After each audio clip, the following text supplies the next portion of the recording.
All right, so last week we left off on page 13. We did our studio time, our make day. We drew our self portrait. So today we're going to pick up with page 14 in the module, and we're going to go through the last half of the module today and finish up module 1. And then we'll have our last make day for module 1 on Thursday. All right, Laura Line makes art. Hi, friends. I'm so glad we learned about new kinds of lines together.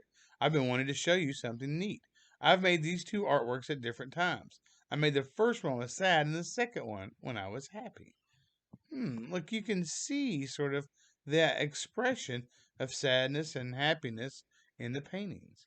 The lines Laura used to create her sad artwork are very different from the ones she used in her happy artwork.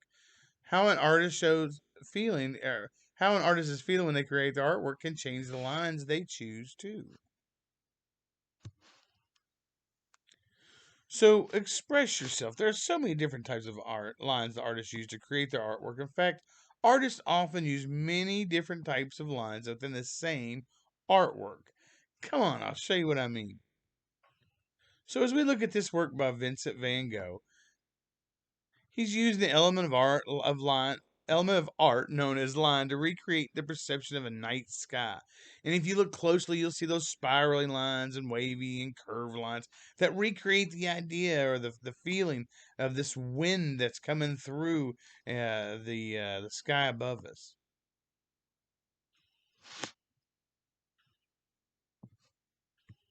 If we look at this work, whoops, gotta scroll up a little bit. Oh, that's awesome.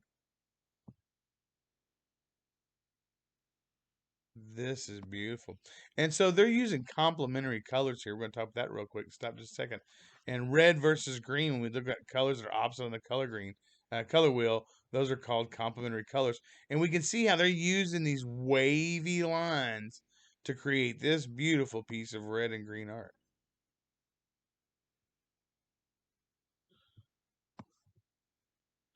Now it's your turn to take a guess. Why you think Cy Twombly chose to use scribbly lines to create his artwork? Hmm. Why all these scribbly lines? Well, maybe he wanted to create value, so he created lines scribbled over top each other. Maybe he was trying to show that there was a certain feeling of confusion, or maybe uh, maybe he's trying to describe a feeling of anxiety. We got these little scribbly lines. Artists' artworks are often copyrighted to prevent people from copying artists' ideas without asking. Artists will sometimes copy each other's work with permission. For example, Lewitt likes to make art that uses different basic lines. He even writes instructions for drawing lines so that others can copy his work. This doesn't mean their lines will look the same, however, because everyone sees the world differently. So artists' work is still unique to them.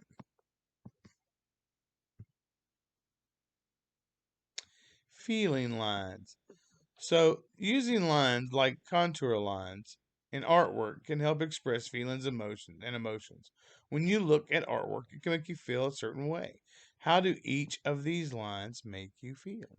So, this is sort of a relaxed painting, and the artist is using smooth, flowing lines to create the grass and the rolling little mountains in the back there. It's a very pretty little painting. Feeling energetic, you can feel the energy sort of jumping off that the artist is using sharper, jagged lines to create these figures. They're also dancing. That's going to make you feel energetic.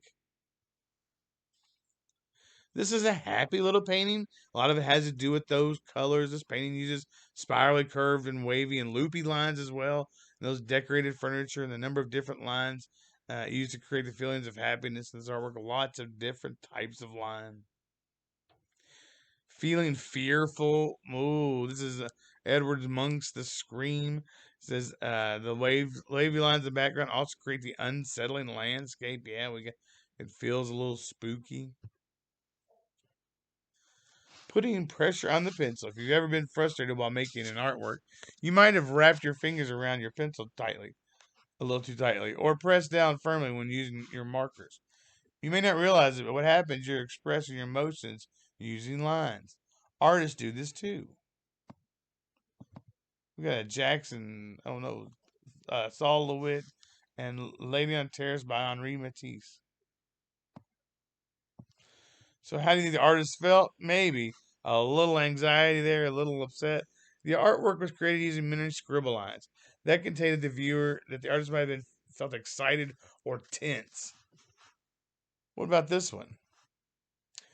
It looks much different. In this one, the woman is sitting calmly, surrounded by the scenery made of wavy lines, much more serene, more calm.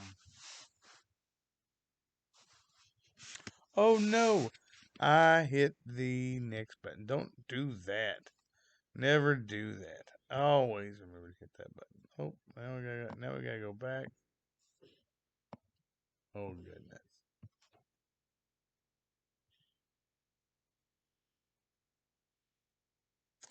All right.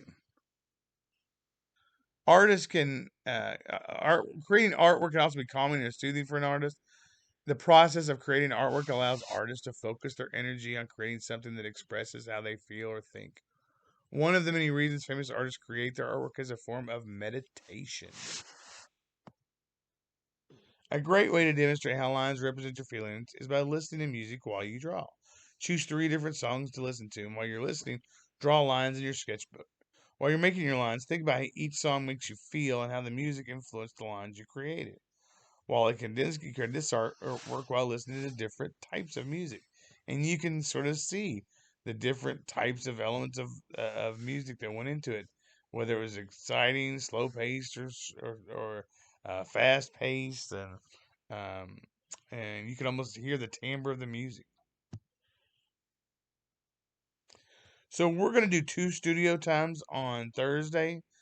This one is going to be dealing with chalk pastels. If you're using the Chrome Canvas, you'll use the pastel tool.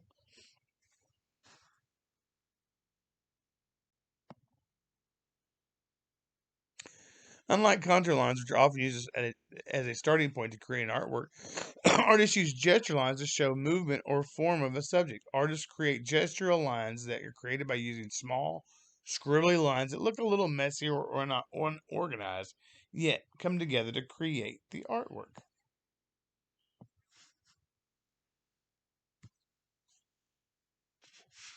Drawing gesture lines is an example of how movement can be created in artwork.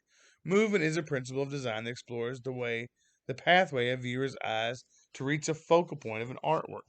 What part of each photograph do you think shows movement? Look for what is different in each photograph. This will help you identify the elements of the photograph that are moving. Well, it's definitely not the rider. I don't think they move at all, hardly. And the horse really isn't moving, but clearly the legs. It's the legs that are doing all the moving. Movement can be created in artwork when many kinds of lines are repeated. Repeating lines make the viewer's eyes move around an artwork and create the illusion that a subject is moving. One or more repeating elements of art within the same artwork is called rhythm, which is another principle of design. Rhythm creates the foundation for a feeling of movement in an artwork. Gestural lines and rhythm. In this artwork, many curved, straight, and wavy lines are repeated to create rhythm. These lines come together to create movement in the artwork too. The straight, long diagonal lines on the side of the artwork draw your eyes towards the focal point and each focal point of the sketch.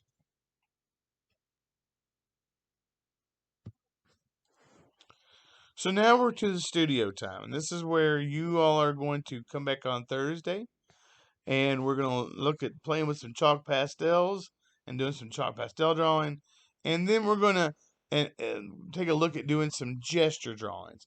And if you've got a posable action figure or something like that, that might kind of come in handy. If you have chalk pastels or chalk, bring it on Thursday. If you don't worry. We'll let you get loaded up in Canvas, and you can do it on Canvas. Chrome. Today's attendance question answer is Jean Michel Basquiat. I'm going to leave this one up here for a second because that's a mouthful. Take your time and write it down. Jean Michel Basquiat. I love Basquiat's work. was a unique artist. He started off as a graffiti artist. He was part of a duo called Sumo, I believe was the name of it, and they did a lot of graffiti art all through New York. He was discovered essentially by Andy Warhol, who was a particularly famous artist at the time.